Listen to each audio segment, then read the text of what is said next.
All right, here we go. This is Zentangle part 3. Okay, so we're going to start out in right around here, and we're just going to start with a nice easy one.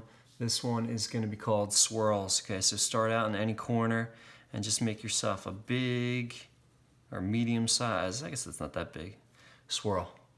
Okay, and then from that swirl, after you make that swirl, we're going to have another swirl come off in the opposite direction, and it's going to be a little bit smaller. Okay, and then from there, you're just going to kind of keep building out more swirls. Okay, swirl after swirl, and you're just going to fill the space. So I'm going to have another one stem out from the middle there, and this one's going to be a super big one. And I'm going to fill this space here. Okay, I'm going to put another small one kind of coming off here, a really small one, a little small one coming off of there, and then maybe another bigger to medium sized one kind of growing off of there. Fill that space. There's some empty space over here, so I'm going to kind of put another smaller one there, and then maybe one going the opposite way, a tiny one right there. Okay, maybe another little tiny one right here, and a super small one right there. Okay, put one going in the opposite direction of that one over here.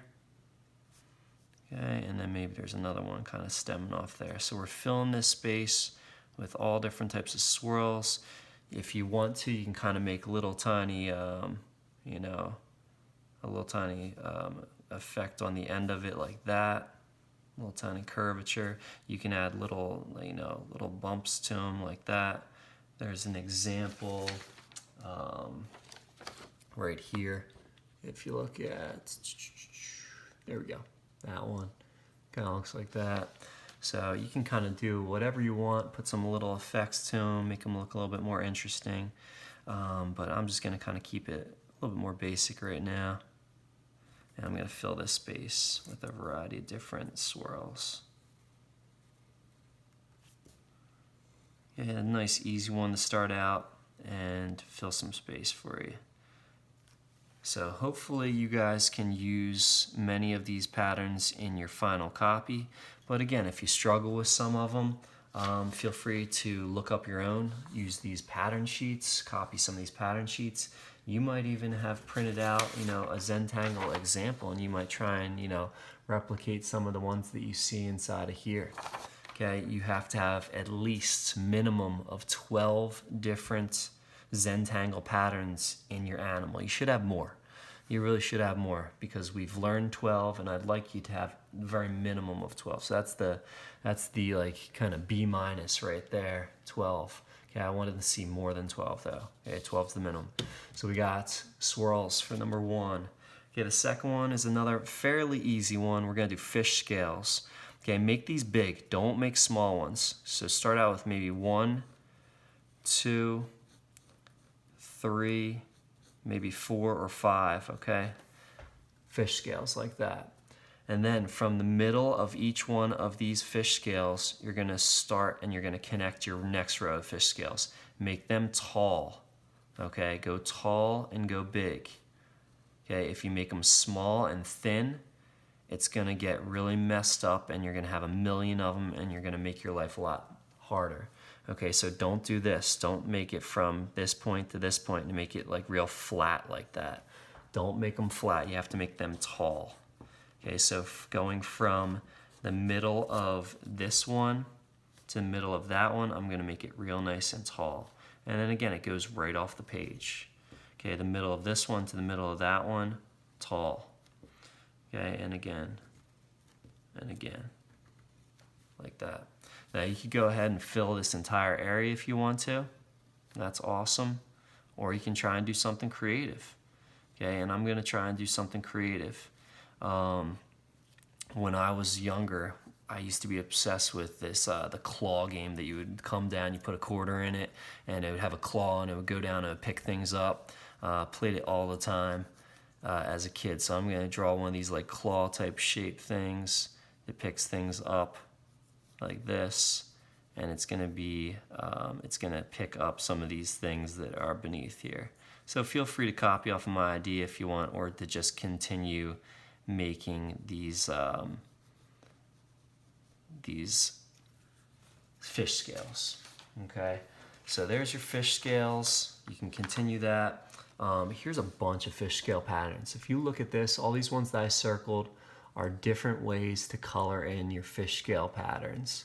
Okay, these are all fish scale patterns. If you look at these, the ones I circled.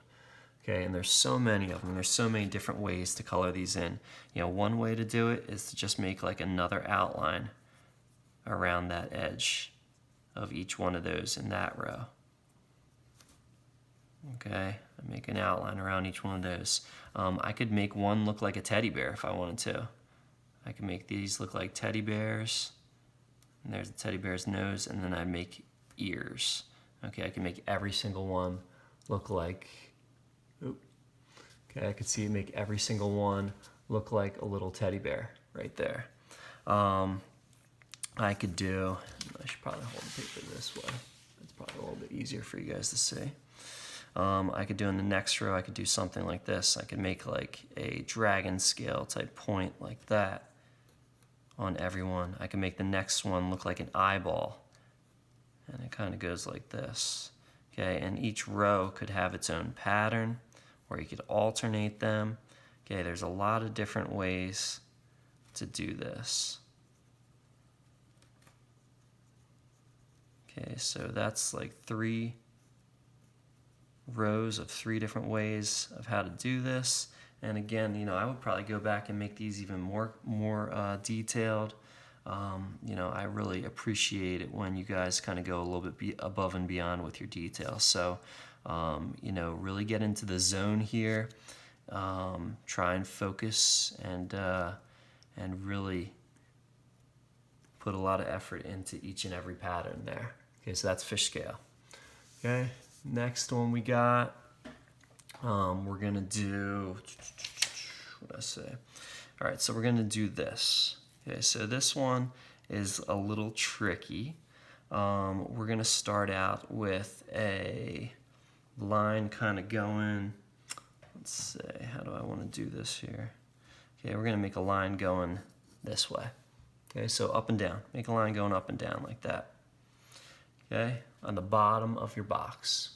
Okay, and then your next step is you're going to make a line going across and meeting right there. It's kind of creating like a rectangle or a square type shape. But then at the very corner there, you want to make a little hook like that. You're going to make a little hook.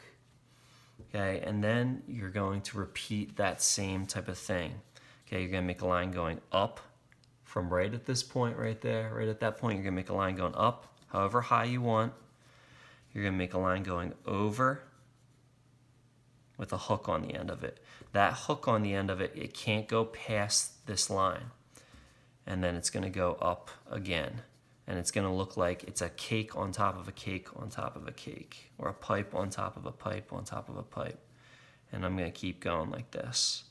And I call these like 3D pipes, bamboo, etc. Okay, so it's one on top of another on top of another. You can end up shading these in. That looks pretty cool if you shade those in like that. And then my next row, I'm just going to draw a line going straight up, and then a line going over with a hook on top. And then I'm going to repeat that same thing. But this one, I'm kind of like making them different heights than my previous row of them. Okay, making it go up to there, making a hook, and then making this one go up to right about there, and a hook. Okay, again, color them in if you want to. You don't have to, but you can. Okay, color them in. Other details, you know, I'll add like another little line that kind of wraps around there. Okay, just maybe, you know, doubling up that line, I think makes it look a little bit cooler. Okay, and then I'm going to make another row. Maybe I'll start out a little bit lower this time. Make my hook.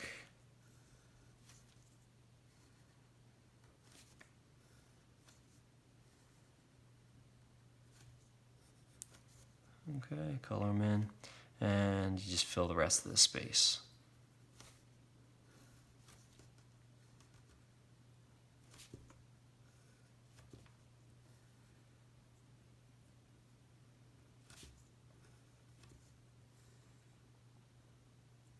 I think it looks a little better if you make smaller hooks. Okay, so make some smaller hooks, really kind of curve those around there. and it'll create a little bit more depth. Okay, skinnier ones. I think some of these are a little bit too tall, so I'm just gonna make them a little bit shorter.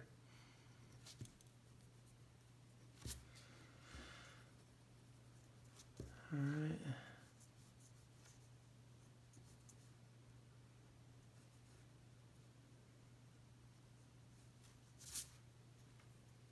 All right, and then there is your third pattern there.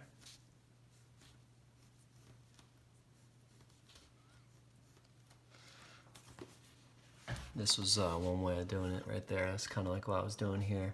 This is your pipes pattern that we just did, where you make the hook and you can kind of just like do a little bit extra shading in there, put some extra line work.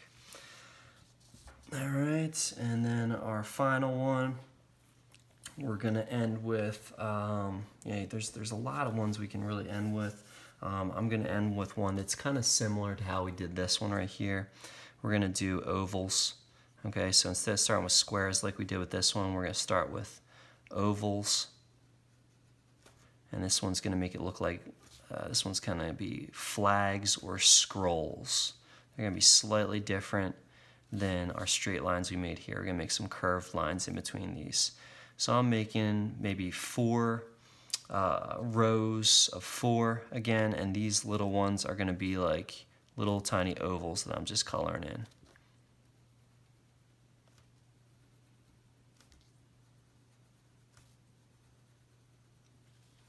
Okay, so there's your ovals.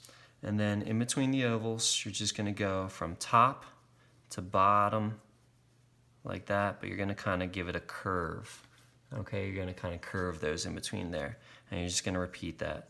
Top to bottom, top to bottom, top to bottom going off the page. This one would be top over here to bottom over there. Okay, so do that again. There's no alternating here, you're just gonna kind of do the same thing. Top to bottom, top to bottom, top to bottom. And the more you curve these, the better it looks. So really kind of give it a big curve there. Top to bottom, okay?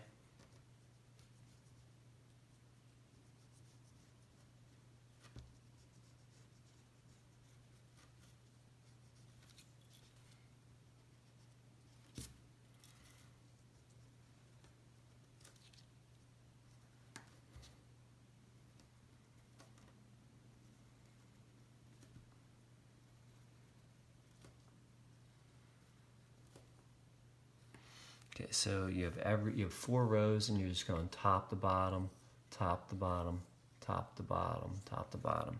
Okay, now we're gonna go up and down. Okay, and from up and down we're gonna go right to left, right to left, right of this oval to the left of that oval, right of this oval to the left of that oval, and so on. And keep doing that for every row or every column. Okay, and then in the end, this should kind of be perceived as like scrolls or flags. It's a little bit more difficult one, but one again that I would like you to give it a shot and make an effort at it.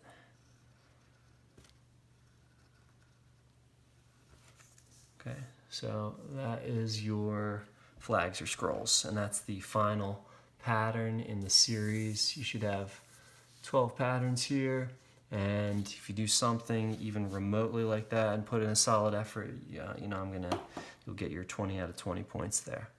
Okay, I'll also do one more series of some extra patterns for ones. If you're really having difficulty, you can put a couple of these other ones in there as well.